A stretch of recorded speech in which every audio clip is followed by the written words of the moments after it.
కొంతమంది భగవతత్వాన్ని తన్మయత్వంతో అనుభవిస్తూ లేకపోతే స్వానుభవంలో ఉన్నటువంటి కొన్ని సంఘటనల్ని వాళ్ళు కొన్ని యాడ్ చేస్తూ వచ్చారు. మూల గ్రంథాలకు అదనంగా కొన్ని విషయాలను జోడించారు. కనుక సత్యాసత్య విచారణ చేసేటప్పుడు ఎప్పుడైనా సరే మూల గ్రంథాలు ప్రామాణికంగా తీసుకుని మాట్లాడాలి. ఇవన్నీ కూడా భక్తులు చదువుకునేటటువంటి విషయాలు. విశ్వాసంతో భక్తులు చదువుకునేటువంటి విషయాలకి వాళ్ళు అదనంగా కొన్ని విషయాలను జోడించి ఇంకా బాగా అర్థమవుతుందని చెప్పారు.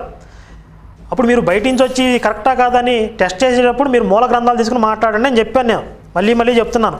సరే, ఈ సందర్భం తీసుకున్నా కూడా అక్కడ చిత్రలేఖ అనే ఆమె ఏం చేసింది, ఉషను ప్రేరేపించింది, నువ్వు వెళ్ళి పార్వతీ స్థానంలో కూర్చో, శివుడి అర్ధాంగి, శివుడి పత్నిగా నువ్వు వెళ్తే మొత్తం త్రిలోకేశ్వరి జగన్మాత అయ్యేటటువంటి అవకాశం నీకు వస్తుంది అని చెప్పి చిత్రలేఖ భావించింది తప్ప శివుడు ఏమన్నా ఆమెను ఉషను తీసుకురండి అని చెప్పాడా?